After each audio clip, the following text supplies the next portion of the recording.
Hello friends, जैसा कि मैं आपको UGC net paper 1 and paper 2 की क्लासेस प्रोवाइड कराती हूँ। टुडे हमारा जो टॉपिक है मैनेजमेंट पेपर 2, तो हम इसमें जो करने वाले हैं वे फर्स्ट स्टेटमेंट वेद analysis is meant for project maximization. Statement 2 network analysis independent of planning process. तो इसमें हमें बताना है कि कौन सा स्टेटमेंट राइट और कौन सा रॉन्ग है। जो हमारा फर्स्ट है BED एनालिसिस मीन्ट प्रोजेक्ट, ये तो पता ही है, प्रोजेक्ट को एनालिसिस करता है उसको मैक्सिमम करने के लिए राइट है। Network analysis dependent of planning process. Network जो होंगे वो खुद ही प्लानिंग करते नहीं, उनको ऊपर डिपेंड नेटवर्क, ये it's a wrong. Network analysis dependent, network को जो हम एनालाइज करेंगे क्या वो प्लानिंग प्रोसेस पर डिपेंड करता है? नेटवर्क तो प्लानिंग प्रोसेस पर डिपेंड नहीं करता, it's a wrong. Next question is match the item of the list with its a, तो इसका है प्रमोशंस। श्रुति रहे हमारा होगा कि a promotion assistant for development of Khadi. Khadi के लिए किसका प्रमोशन किया था, किसने किया था? MDA ने। ठीक है। A scheme of fund for registration of traditional industry, मतलब कि कोई भी स्कीम है उसके लिए रजिस्ट्रेशन के लिए गई थी, वो थी Shruti. Internet subsidy eligibility for all institutions registered under KVIC, तो इसका होगा ISEC। Under the sick industrial companies special provision act 1985, the public sector companies were covered from which year? इसका होगा दिसंबर 1991। Under the sick industrial companies social, जो हमारा 1985 था वो कब पब्लिक किया गया था सेक्टरीज कंपनी विच ईयर? तो ये हुआ था हमारा दिसंबर 1991 में। ठीक है। Industrial reconstruction bank of India which was reconstituted into a full fledged all purpose developmental financial institution with effect from March 27, 1997 was renamed। हमें इसमें बताना है कि रीनेम्ड कब किया गया था RRBI को, तो इसका क्या नेम कर दिया गया था? Industrial investment bank of India limited. Industrial के लिए industrial investment bank of India.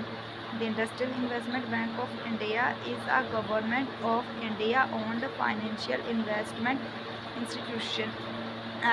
It was established in 1971 by resolution of Parliament of India US 617 of the Companies Act।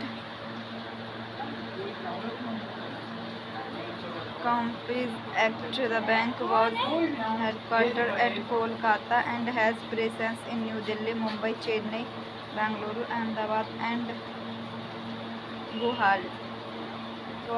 The Industrial Reconstruction Corporation of India Limited set of 1971 of establishment of the Sikh industrial companies was reconstituted as Industrial Reconstruction Bank of India 1985 under RBI Act 1984 with a view of converting the institution into a full-fledged development financial institution. IRBI was incorporated under the Companies Act 1956 Industrial Investment Bank of India Limited IIBI। In March 1997, IIBI offered a wide range of products and services including terms loans, assistance for project finance, short duration non-project assets backed financing, working capital, the short terms loan to companies, equity subscription, assets, credits, equipment finance, and investment in capital market and money market instruments. In 2005, a merger of IIBI, IDBI, IFCI was considered, but IDBI refused. It was decided 2006-7 to close bank। Non-availability of required project planning capability is true।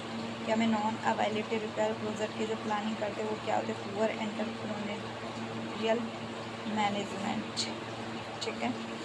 Next is ethical decisions making a very tough prospects in this dog eat dog world all will have to fall in and play fair state to in this age of liberalization and globalization.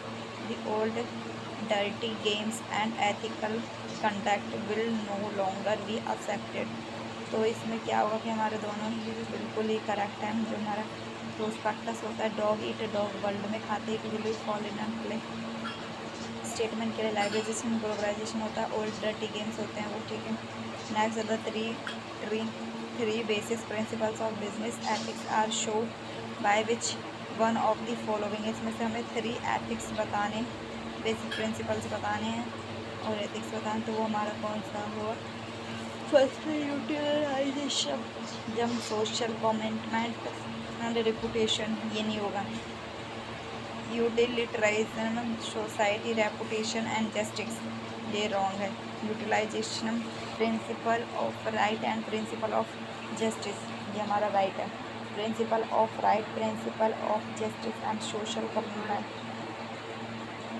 ये भी हमारा wrong है। तो हमारा answer होगा जो C है। Utilization principle of right and principle of justice, principle को जस्टिस करना, उसका राइट करना। Gandhian concept of society social responsibility is donated by which one of the following, तो इसका आंसर होगा true. Trusteeship concept, trusteeship of a socio economic philosophy that was appointed by Mahatma Gandhi. It provides a means by which of the wealthy people would be the trustees of a trust that look after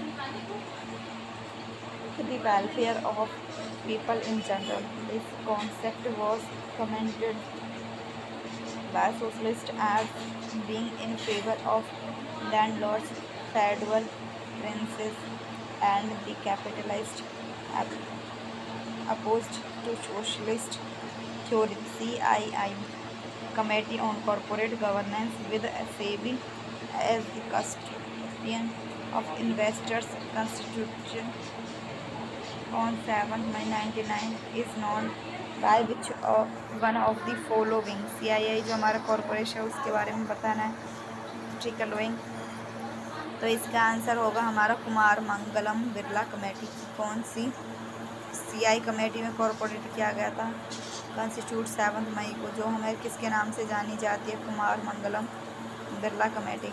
security and exchange board of India SEBI in 1999 set up a committee under Shri Kumar Mangalam Birla number, ठीक है, board to promote and raise the standard of goods corporate governance. The primary objective of the committee was to view corporate governance from the perspective of the investors and shareholders and to prepare a code to suit the Indian corporate environment. The committee divided the recommendations into 2 categories, namely mandatory and non-mandatory.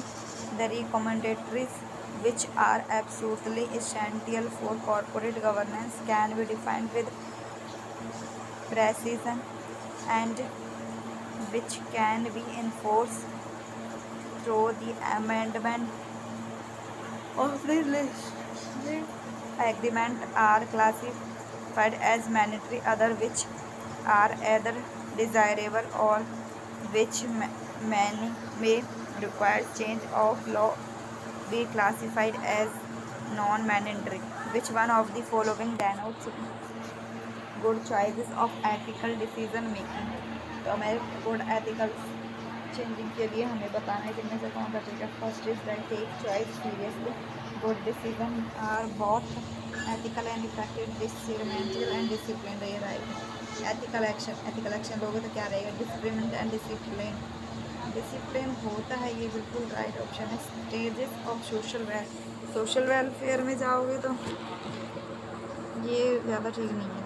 Take choice seriously, improve ethical decision, discriminate and तो first ज़्यादा best है। Take choice seriously, कोई भी choice करें seriously करें, good decision है बहुत ethical and effective.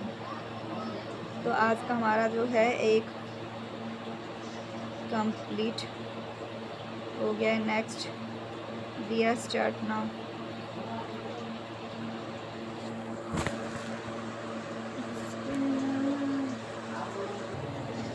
अब हमारा जो नेक्स्ट है match the list items of the one item, इसको हमें मैच करना है, सिलेक्ट करना है। तो इसका आंसर होगा रिचार्ज कंट्री। तो इसका हमारा होगा second. Entrepreneurs are all those person who are engaged in economic activities. ठीक है, एंटरप्रेन्योर्स के जो हमारा एक्टिविटीज़ करता है। Joseph A Schumpeter. ठीक है, entrepreneur is a person who introduce innovation and change. जो इनोवेशन यानी कि नव परिवर्तन, किसी भी स्ट्रैटेजी में न्यू चेंजेस लेके आते हैं, उस चीज़ को इन्होंने आइडेंटिफाई किया था। जेन गोलब्रेथ, जो जेन गोलब्रेथ है, entrepreneur must accept the challenge and should be willing hard to achieve something. ठीक है, total quality management job redesigning new techniques of doing things and management by consequence of are the example which one of the following। तो इसका जो हमारा होगा answer होगा to. Administrative entrepreneurship. ठीक है, total quality management job redesigning new techniques of doing things and management by consequence are example of which of the following। The entrepreneurial activity under administrative entrepreneurship is centered around administrative techniques and function. It gives a new option to handle prevailing or future situation in a more effective way that provides advantage and competitive edge. Total quality management job redesigning new techniques of doing things. Participated management by consumes. It's a few of examples of administrative entrepreneurship. Sorry for that something. फिर से एक minute please wait, sorry again. ठीक है, ये इस तरीके से होगा। Under technology the quality under ग्रेप्शन portable to help manufacturing MESES। ठीक है, manufacturing by energy efficient technology for production. What percentage the actual expenditures is provide as financial support by the government of India. जो हमारा होता है कि हमें कि एक्चुअली कितनी गवर्नमेंट के थ्रू हमें रिपोर्ट मिलता है, 60% गवर्नमेंट के अंदर हमारा फाइनेंशियल सपोर्ट होता है। विच of the following is not personal characteristics of entrepreneurship. जो पर्सनल एंटरप्रेन्योरशिप की जो करेक्टरिस्टिक्स नहीं है वो है सब में से। ठीक है, and which of the following is most insignificant reason of sickness SSI sector. Answer is third, management problem. Statements 1 ethical principles trained to be broader than legal principle. Law and ethics are closely related codes। तो इसका होता है third answer. Third होगा बहुत सारी statements are correct हो गया। Ethical principles भी लोडर होते हैं और लॉ एंड एथिकल क्लोजली होते हैं। ठीक है, तो नेक्स्ट क्वेश्चन 47।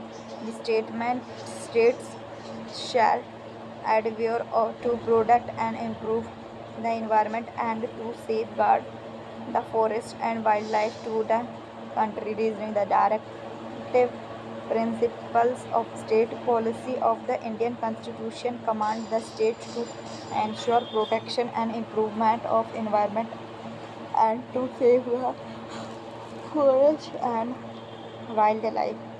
बहुत ARB इसमें करेक्ट है। एक्सप्लेनेशन बिल्कुल राइट है। Article 48 says that shall endeavor to protect and improve the environment to safeguard in the forest and wildlife of the country। Match of the following करना है। अब इसमें हमें क्या करना है कि इसका ठीक आंसर निकालना है। तो इसका होगा बिल्कुल राइट आंसर। हमारा एथिकल मॉडल किसने दिया था? एथिकल मॉडल दिया था voluntary commitment by companies to public welfare. Welfare के लिए हमने एथिकल मॉडल्स को यूज़ किया था ताकि इसमें ज़्यादा से ज़्यादा पब्लिकों के लिए यूज़ हो। Statistical model, statistical state ownership and legal requirement determine corporate responsibilities. हमारा जो स्टेटिस्टिक हो गया उसमें स्टेट्स के लिए ओनरशिप होती है, लीगल होता है। नेक्स्ट आता है लेब्राइबल मॉडल, तो इसका होगा हमारा सी का होगा थर्ड। सॉरी स्टैटिस्टिकल मॉडल जो हमारा होगा corporate responsibilities limited to private owners, इसमें प्राइवेट ही किया जाएगा और लिमिटेड ही प्रोडक्ट्स होंगे। एंड लिवरेबल मॉडल जो हमारा states ownership and legal requirements determine corporate responsibility. Stake holder companies respond to the need of customer committee, इसमें क्या होगा? स्टेक होल्डर होंगे वो रिस्पॉन्ड होंगे कमेटीज़ के लिए, ठीक है। Which the among the following is not correct about J Irani committees recommendations on companies law 2005। तो इसका आंसर होगा हमारा first 25 of the board of a listed company should comprise of independent directors, कि इसमें 2.5 होगा जो लिस्टेड करेगा। A business should act ethical of for the which following reason, तो इसमें कौन सा फॉलोइंग रीज़न होगा? तो इसका होगा आंसर फर्स्ट होगा ABC, ठीक है। To prevent harm to the general public, to meet stake holder expectations, to protect their own employees, to maximise profits of the business, profits को मैक्सिमाइज, ये हमारा बिजनेस शुड्स के लिए एथिकल्स होते हैं। मैक्सिमाइज प्रॉफिट्स तो नहीं करेंगे, but to practice their own employees करेंगे, ठीक है। तो मेरे होप हो आपको मेरा वीडियो पसंद आया। Thank you so much watching my video. Please to like share and subscribe my channel.